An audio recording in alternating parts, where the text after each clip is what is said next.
আমরা পেয়েছি সাবেক বাংলাদেশের প্রধানমন্ত্রী শেখ হাসিনা। আপনাকে স্বাগত জানাই, আপনি আমাদেরকে সময় দিয়েছেন, এসেছেন আমাদের কাছে। আমাদের সাথে আরো থাকছেন ডক্টর মোহাম্মদ ইউনূস। ডক্টর মোহাম্মদ ইউনূস, আপনাকে আমাদের অনুষ্ঠানে স্বাগত জানাই। আপনি আমাদের সময় দিয়েছেন, সেজন্য আমাদের কৃতজ্ঞতা জানাই। অন্তর্বর্তী সরকারের প্রধান উপদেষ্টা ডক্টর মোহাম্মদ ইউনূস যুক্তরাষ্ট্রে বিল ক্লিনটনের উপস্থিতিতে একটা অনুষ্ঠানে বললেন যে এই আন্দোলন খুব পরিকল্পিতভাবে চালিয়ে নেওয়া হয়েছে, কিছুই হঠাৎ হয়নি। এই আন্দোলন কি শুরু থেকেই কোটার আড়ালে সরকার পতনের আন্দোলন ছিল? আপনার একটু মন্তব্য শুনতে চাই। আপনি আমাদের একটু বলবেন জুলাই অভ্যুত্থানের ফল। চক্রান্তটা শুরু হয়েছিল সে 2022 সাল থেকেই। কিছুতে আমাকে ক্ষমতায় থাকতে দেবে না। আর বাংলাদেশ যখন উন্নত হয়ে গেছে, যারা এই সুদখোর ইউনূসে তো বহুদিনের লালায়িত স্বপ্ন, আর তার মদতদাতা আজকে এটা প্রমাণিত। সেই ইউএসএইডের টাকা আর আমেরিকার মদত, পাকিস্তানি আইএসআই মদত, জঙ্গি, সন্ত্রাসী, খুনি এরা এবং গ্রেনেড হামলাকারী, বিডিআরে আমাদের সেনা সদস্যদের হত্যাকারী, এরাই হচ্ছে তার শক্তির আধার। তাদেরকে নিয়েই তার পথ চলা, যা আজকে প্রমাণিত সত্য। এবং আমি আরেকটি খবর আপনাদের দিতে চাই। দুর্নীতি দমন কমিশনে ইউনূসের বিরুদ্ধে একটি মামলা হয়েছে। আর শ্রমিকদের অর্থ আত্মসাতের জন্য শ্রমিকদের করা মামলায় শ্রমিক আদালতে ইউনূস কিন্তু সাজাপ্রাপ্ত আসামি। সে কিন্তু একটা কনভিক্টেড আসামি এবং সে চক্রান্ত করে, সন্ত্রাস করে, জঙ্গিবাদকে সহায় করে এবং অপপ্রচার চালিয়ে সে ক্ষমতাটা দখল করেছে। ক্ষমতা দখল করার সাথে সাথে কী করেছে সে? তার আগে থেকেও প্রচেষ্টা ছিল। ইউনূস সেন্টার নামে একটা জায়গা, আপনারা জানেন, গ্রামীণ ব্যাংকের একটা সম্পত্তি 11,000 স্কোয়ার ফিট বিনা পয়সা নিয়ে সেখানে তার ইউনূস সেন্টার। এবং এটা হচ্ছে একেবারে যত রকমের চক্রান্তের জায়গা। ইউনূস ক্ষমতায় যেয়ে কিন্তু নিজে ওই জায়গায় তার যে লোকরা বসা তাদেরকে দিয়ে সারা বাংলাদেশে সার্ভে করার নামে লোক নিয়োগ দিয়েছে। ঢাকা জেলার জন্য 40 জন, আর তাছাড়া সারা বাংলাদেশের জন্য তার 80 থেকে 100 জনের টিম। বিভিন্ন জেলায় জেলায় তাদের দায়িত্ব, যেখানে সিটি কর্পোরেশন বা পৌরসভা আছে সেই জায়গার জন্য বেশি করে লোক নিয়োগ। এবং ইউনিয়ন পর্যায় পর্যন্ত সে লোক নিয়োগ দিয়েছে, যাদেরকে সে টাকা দেয় তাদের হাতে মোবাইল ফোন, একদম স্মার্টফোন, তাদের হাতে কম্পিউটার এবং সমগ্র বাংলাদেশের সমস্ত তথ্য দিয়ে তারা পাঠায়। এই তথ্যের যে তথ্যগুলি সে সংগ্রহ করে যাচ্ছে সেটা হচ্ছে আওয়ামী লীগের নেতারা কে বেশি জনপ্রিয়, অতীতে কে জনপ্রিয় ছিল বা এমপি ছিল বা চেয়ারম্যান ছিল বা কি ছিল, বা ভবিষ্যতে কে হবে আর বর্তমানেও কে আছে, এই সমস্ত তথ্যগুলি সংগ্রহ করা। বিত্তশালী সম্প্রদায় কাকে সমর্থন দেয়, আওয়ামী লীগকে দেয় না কাকে দেয়, তাদের তথ্য সংগ্রহ করা।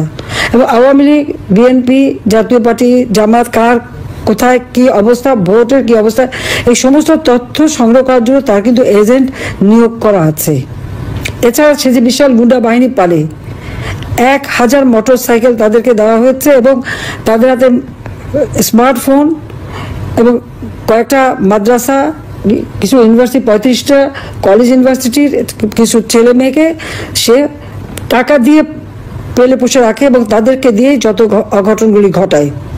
এবং এটা যে তার একটা সেই মানে সূক্ষ্ম পরিকল্পনার ফসল, সেটা সে নিজেই বলে ফেলেছে বিল ক্লিনটনের অনুষ্ঠানে। খুব খুশি মনে হাত বা নাচিয়ে বলল যে এটা এখানে ছাত্র না, জনত না, এটা হচ্ছে তার ম্যাট্রিকুলাস ডিজাইন করা মাস্টার মাইন্ড দ্বারা এই এমন ঘটনা ঘটিয়েছে যে শেখ হাসিনাকে ক্ষমতা থেকে হটিয়ে সে অবৈধভাবে জোর করে ক্ষমতাটা দখল করে নিয়েছে, মানে ডাকাতি করে ক্ষমতা নেওয়া। এবং ক্ষমতা নেওয়ার পরেই আওয়ামী লীগের উপরে যত রকমের অত্যাচার, আর এই অত্যাচারে আরও উৎসাহিত হয়ে বিএনপি আর জামাত তো আছেই। কারণ জামাতের কথা হচ্ছে আমরা যুদ্ধাপরাধীদের বিচার করেছি, যেখানে জিয়াউর রহমান যুদ্ধাপরাধীদের মন্ত্রী করেছিল, আর যারা সাজাপ্রাপ্ত আসামি তাদেরও ছেড়ে দিয়েছিল। গোলাম আজম পাকিস্তানি পাসপোর্ট নিয়ে পাকিস্তানি ছিল, তাকে আবার ফিরত এনেছিল, তাদের আমরা বিচার করেছি, কাজে সেই প্রতিশোধ দেবে। আর জাতির পিতা বঙ্গবন্ধু শেখ মুজিবুর রহমানের হত্যাকারীদেরকে জিয়াউর রহমান ইন্ডেমনিটি দিয়েছিল, দায় মুক্তি, তাদেরও বিচার করেছি। আজকে আপনারা দেখেন 7ই জুলাই 2024 সালে যে আন্দোলন, পুলিশ তো কিছু বলেনি আন্দোলনকারীদেরকে, আমরা তো কিছুই বলিনি, বরং তাদের সাথে আলোচনা করা, তাদের পাশে থাকা। মেয়েরা যখন পথে নেমেছে তাদের নিরাপত্তা, ওই মেয়েরা যখন স্লোগান দেয় শেখ হাসিনা পদত্যাগ চায়, আমি তখন তাদের নিরাপত্তা দেই যে তাদের জন্য কোনো রকম অসুবিধা না হয়। আজকে তাদের অবস্থাটা কি? এখন মেয়েরা ঘর থেকে বেরোতে পারে না। দেশবাসীর কাছে আমি বিচার চাই। কি অপরাধটা কি করেছি যে এইভাবে, যেখানে আমি মানুষের ভাগ্য পরিবর্তনের কাজ করে যাচ্ছি, মানুষের জীবন মান উন্নয়ন করেছি। আজকে বাংলাদেশ সেই 2008-এর বাংলাদেশ আর 2024-এর বাংলাদেশ তো এক না। বাংলাদেশের মানুষের জীবন মান তো উন্নত হয়েছে। আমাদের অর্থনীতি আজকে কত কত উপরে উঠে গিয়েছিল, এবং এটা মনে হলো যে এটা আর কিছুই না, এটা আমাদের অর্থনীতিকে সম্পূর্ণ পঙ্গু করে দিয়ে বাংলাদেশকে আবার ভিক্ষুকের জাতি করে দেওয়া। এটাই বোধহয় এদের পিছনে ষড়যন্ত্র। সেটাই হচ্ছে সব থেকে দুঃখজনক, যে দিন রাত অক্লান্ত পরিশ্রম করে বাংলাদেশটাকে যখন একটা জায়গায় নিয়ে আসলাম, আজকে সেখানে দেখি এই একদিকে জ্বালা পোড়া সব কিছু। ঠিক যে প্রতিষ্ঠানগুলি মানুষের সেবা দেয়, আজকে মেট্রো রেলে চড়ে মানুষ কত অল্প সময়ের মধ্যে সময় বাঁচিয়ে কর্মস্থলে পৌঁছতে পারতো, আবার ফিরতে পারতো। সেখানে ছাত্ররা, চাকরিজীবী, সাধারণ মানুষ সবাই তো যেতে পারতো। সেই স্টেশনগুলি পুড়িয়ে এখন ট্রাফিক জ্যাম, মানুষের কষ্ট।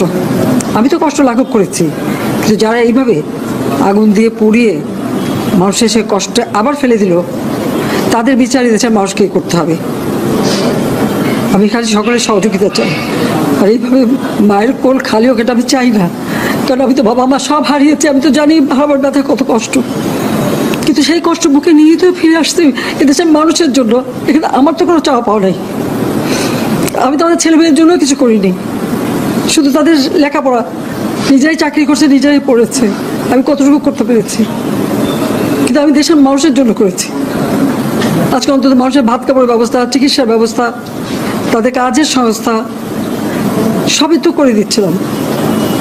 যখন আমরা এক উন্নয়নশীল দেশে মর্যাদা পেলাম, তখনই এই তাণ্ডব করে ঠিক যে জায়গাগুলি মানুষের সেবা করবে সেই জায়গাগুলিতেই আঘাত। শিক্ষা প্রতিষ্ঠানে হল ভেঙে দেওয়া। সবচেয়ে দুর্ভাগ্য যে ভিসির বাড়িতে আগুন দেওয়া। এর আগেও একবার ঢাকা ইউনিভার্সিটি ভিসির বাড়িতে আগুন দিয়েছিল, আপনাদের মনে আছে। রংপুরে সেখানে আগুন দিয়েছে, ময়মনসিংহ কৃষি বিশ্ববিদ্যালয় থেকে শুরু করে বিভিন্ন জায়গায় এই তাণ্ডব চালিয়েছে। রাজশাহীতে এই তাণ্ডব চালিয়েছে। বিশ্ববিদ্যালয়গুলিতে সেশন জট ছিল, আমি সরকার আসার পর থেকে কোনো সেশন জট নাই। লেখাপড়ার মান উন্নত করা, যাতে এখান থেকে পড়ে আবার বিদেশে পড়তে হবে, সেই ব্যবস্থাও করে দিয়েছি। কিন্তু তারপরেও কোটা সংস্কার আন্দোলন, কোটা তো আমি বাতিল করে দিয়েছি। আমি আহ্বান করেছিলাম যে একটু ধৈর্য ধরো, হাইকোর্টের শুনানি হবে, হাইকোর্ট যে রায় দেয় না। তারপরেও এই আন্দোলন হবে। আজকে এই যে এতগুলি মানুষের জীবনের ক্ষতি হলো, এতগুলি পরিবার ক্ষতি হলো, এর দায়িত্ব কাদের? আমি দেশবাসীর কাছে সেই আহ্বান জানাবো যে এই ধরনের ধ্বংসযজ্ঞের জন্য এই দেশকে নিয়ে আর কেউ চালাতে না পারে। আমি সকলে সাহায্য চাই, আর আমি চাই না এভাবে মায়ের কোল খালি হোক আর এভাবে মানুষ অসহায় হয়ে পড়ুক। এই হাসপাতালটাই তো আজকে আপনারা দেখেন কত সুন্দরভাবে করে দিয়েছি। কিছু নেই হাসপাতালে, একটা লিফটও ছিল না আমি যখন সরকারে আসি। আর সেই এই হাসপাতালও আমার আব্বা স্বাধীনতার পর জাতির পিতা বঙ্গবন্ধু শেখ মুজিবই করে দিয়েছিলেন।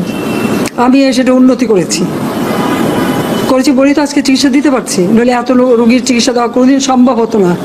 তো আমার কি এটাই অপরাধ যে আমি মানুষের জীবন মান উন্নত করার জন্য কাজ করেছি, আর সেই জায়গাগুলিকে হামলা করতে হবে?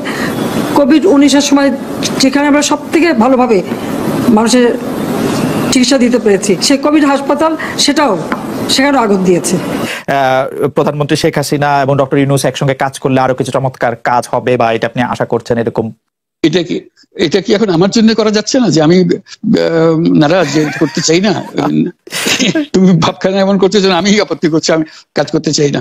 আমাকে যে বললাম জোর বদমাইশ করে রেখেছে, সেখানে কাজ করার তো কথাই উঠছে না। আমার নাম উঠলেই ওনার রাগ উঠে যায়। আমাকে সুৎখোর না বললে ওনার মন তৃপ্ত হয় না। আমাকে চুবিয়ে না ডুবালে, পদ্মা নদীতে আমাকে চুবিয়ে না ডুবালে ওনার মনে শান্তি আসে না। ঠিক আছে, আমি কি করে বলবো? ওনাকে বলতে তো হবে, ওনাকে যদি কিছু বলতে হয়। পদ্মা নদীর কথাটা যখন উঠলোই, পদ্মা ব্রিজ সম্পর্কে যে কথাটা সরকারের উচ্চ মহল থেকে এটা বলা হয় যে আপনি আপনার ক্ষমতা ব্যবহার করে বা আপনার পরিচিতি ব্যবহার করে বা আপনার যে একটা সাংঘাতিক রকমের গ্রহণযোগ্যতা সারা দুনিয়াতে আছে, যেটি আসলে ওয়ার্ল্ড ব্যাংক সহ অন্য জায়গায় আছে, সেটি দিয়ে আসলে আপনি পদ্মা সেতুটা বাংলাদেশ যাতে ঋণ না পায় সেটির জন্য আপনি চেষ্টা করেছেন। এই ব্যাপারটা নিয়ে কি আপনি একটু কিছু বলবেন, যে এটা আপনার বিরুদ্ধে একটা অভিযোগ। কি বলবো, এটা বলো, এটা হাস্যকর একটা কথা, মুখ থেকে বলে ফেললো চোর ডাকাতের মতো, এটাও আরেকটা বলে ফেললো, এটাই সত্য হয়ে গেল। আমরা যে বারে বারে বিবৃতি দিলাম তখন এটা প্রশ্নই ওঠে না। আমরা বাংলাদেশের নাগরিক হিসেবে আমরা গৌরবান্বিত যে এই পদ্মা সেতুর উপরে আমরা একটা সেতু বানাতে পারবো, এটার জন্য আমরা সবাই চাই। কাজে এটা তো বিরোধিতা করার তো প্রশ্নই ওঠে না, কেন বিরোধিতা করবো? দেশে যে একটা বড় রকমের ঘটনা ঘটতে যাচ্ছে সেটা তো আমরা সবাই সমর্থন করেছি। তিনি বলেই চললেন। এখন একজনে বলতে থাকলে তো আমার করার কিছু তো নাই। উনি এত শক্তিধর যে এখানে আমার কথা তো কিছুই থাকে না। ওনার সরকারের যাবতীয় প্রচার যন্ত্র ওনার হাতে। আমার তো আমার বলার যত তীক্ষ্ণ। আপনি তো কথা বলেন না, বললে তো নিশ্চয়ই আপনার সাথে না। একটি প্রশ্ন আসছে যে পদ্মা সেতুর যখন উদ্বোধন করা হবে তখন কি আপনাকে নিমন্ত্রণ জানানো হয়েছিল, যে মানে রাষ্ট্রের পক্ষ থেকে এরকম বলা হয়েছিল যে আপনাকে নিমন্ত্রণ জানানো হবে, বা আপনি মনে আছে কিনা? মনে পড়ে না এরকম করছে। আচ্ছা, আমি একটু যে বিষয়টি নিয়ে আপনি আসলে শুরু করেছিলেন যে আপনার প্রতিষ্ঠান জবরদখল করা নিয়ে, সেই জায়গাটার মধ্যে একটু আসি। আমাদের যে আন্ডারস্ট্যান্ডিং, সেই আন্ডারস্ট্যান্ডিংটা হচ্ছে এরকম, আপনার হাত দিয়ে যখন গ্রামীণ টেলিকমের প্রতিষ্ঠা হয় তখন এর আয় থেকে আপনি গ্রামীণ ব্যাংকের সদস্যদের জন্য ব্যয় করার কথা বলেছিলেন বা ভেবেছিলেন। আপনি গ্রামীণ ব্যাংক থেকে চলে আসার সময় বা ওই আগে পরে আমরা দেখেছি যে সে আর্টিকেল অফ অ্যাসোসিয়েশনটা আসলে ওই একই রকম নাই, বদলানো হয়েছে। তো গ্রামীণ ব্যাংকের বা গ্রামীণ টেলিকমের এই বেনিফিশিয়ারি থেকে গ্রামীণ ব্যাংকের সদস্যদের আসলে বাদ কেন দেওয়া হয়েছে, মানে এইটার পিছনে কারণ কি? এখন গ্রামীণ টেলিকমের যে লভ্যাংশ তা কোন খাতে আসলে ব্যয় করা হয়, বা মানে যে আয়টা মুনাফা সেটি আসলে কিভাবে ব্যয় করা হয়? গ্রামীণ টেলিকম একটা স্বতন্ত্র প্রতিষ্ঠান। এটা কোম্পানিজ আইনের সেকশন 28 দ্বারা সৃষ্ট। তার অর্থ হলো যে এটাকে আইনের ভাষায় বলে non dividend company, guaranteed by limited by guarantee. কাজে এটার কোনো মালিক নাই। কাজে মালিক যেহেতু নাই, এটা তার নিজের নিয়মে যারা গ্যারান্টি দিয়েছে, যারা গ্যারান্টির পরিমাণও খুব সীমিত, লিমিটেড বাই গ্যারান্টি, এটা 1000 টাকা। মানে যদি যত তোলপাড় হয়েও যায় কোম্পানিতে, বহু পাওনা থেকেও যায় লোকজনের, যারা এটার পরিচালনা পরিষদে আছে তাদের দায়িত্ব হবে 1000 টাকা পর্যন্ত। এর দায়িত্ব থাকবে 1000 টাকা পর্যন্ত, এর বেশি তার দায়িত্ব থাকবে না। কাজে এত সহজ সরল একটা জিনিস। তো সেটাই হলো গ্রামীণ টেলিকম। গ্রামীণ টেলিকম তখন একবার বলেছিল যে তাদেরকে কিছু কিছু সহায়তা দেবে এটার উপায় অর্জনের কাছ থেকে। এটা তাদের নিজস্ব সিদ্ধান্ত, এটা কারো চাপারও সিদ্ধান্ত না। সেই সিদ্ধান্ত অনুসারে সেই সমস্ত যে পরিমাণ টাকা তারা বলেছিল দেবে, এখানে দিয়ে যাচ্ছে। এই পর্যন্ত 500 কোটি টাকার উপরে দেওয়া হয়েছে এই সহায়তা থেকে।